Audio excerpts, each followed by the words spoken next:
The issue of the new hospital has been raised again in Parliament by North West Norfolk MP James Wilde this week. The Health Secretary Steve Barclay said he'd make an announcement shortly, but there were still no promises. James Wilde has been giving me his latest thinking on the issue. Well, it was the first day back in Parliament when I had the opportunity to once again put the strong case that we have for QEH to be included on the list.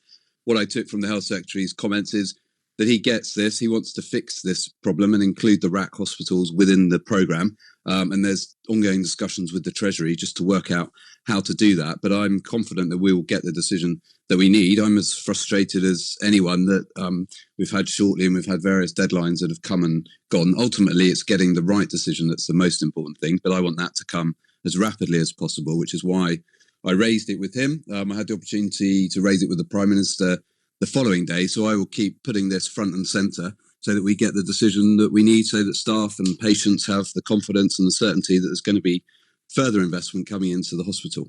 The Health Secretary has said that he wants to standardise the new hospitals that are in the building programme.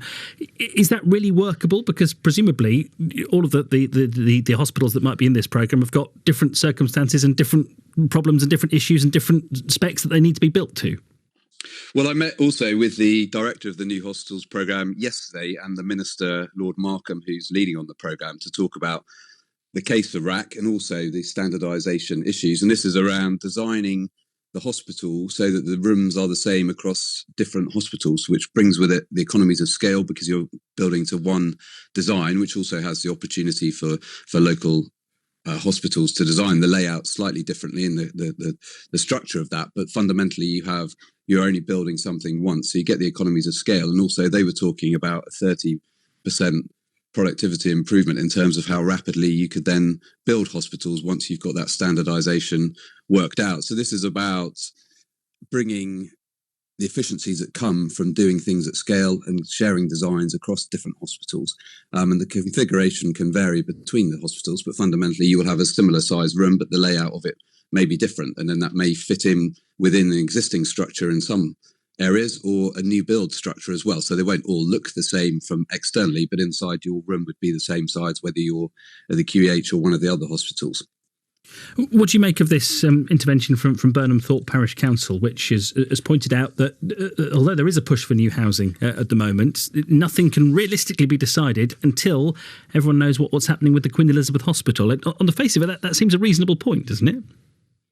Well, the provision of healthcare, whether it's GPs or hospitals, is something that the local planning authority would take account of and is part of their core strategy, recognising the strategic importance of QEH and making sure that it's able to deliver and the care that's needed with the growth in housing that's coming. And there's also new legislation going through Parliament at the moment, which will create a new infrastructure levy, which would enable money to come from some of those developments to fund things, whether that's GP surgeries or potentially going into the hospital. So there are provisions there. It's an important factor that they need to take account of. If you look at the West Winch growth area, for example, Norfolk County Council were talking about new schools potentially for the area, obviously GP provision and other things. That needs to come with development because otherwise it does become unsustainable. And that's one of the arguments I've been making, is that at the moment QEH is dealing with far more patients than it was designed to.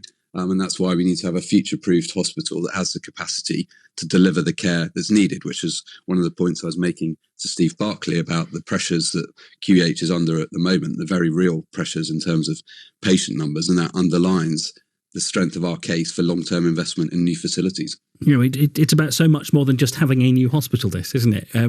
Until that's decided, until you know what you're going to get from a new hospital, it impacts all sorts of other decisions that need to be made. It does. And it's not just about buildings. It's about the benefit that will have in terms of the health impact of people's lives locally, where we have pockets of severe deprivation and poor health outcomes, and how we can use the hospital and the infrastructure around it to encourage people to live more healthier lives and to help them to do that. So there's exciting plans here. And as I say, I'm frustrated that we haven't got that decision yet. But again, yesterday, talking to the Minister, he's very focused on how we bring the existing RAC hospitals that aren't in the programme into the programme and get decisions on that made as soon as possible. Obviously, there's a lot of pressures on facing the health service at the moment and the strike action that's being taken in different parts of the country, which the Health Secretary has obviously got to focus on. But that's why I keep putting this front and centre, so that people know that this is an issue that needs to be addressed. The Health Secretary talked about his own personal experience, his son being born at QEH. He came and saw it in the summer with me. He gets it. He wants to fix it. And we need to be a bit patient for a bit longer, but I'm getting impatient for a decision, and I won't stop making that case. We will talk, I'm sure, to the North West Norfolk MP, James Wild, about the Queen Elizabeth Hospital again before too long. He's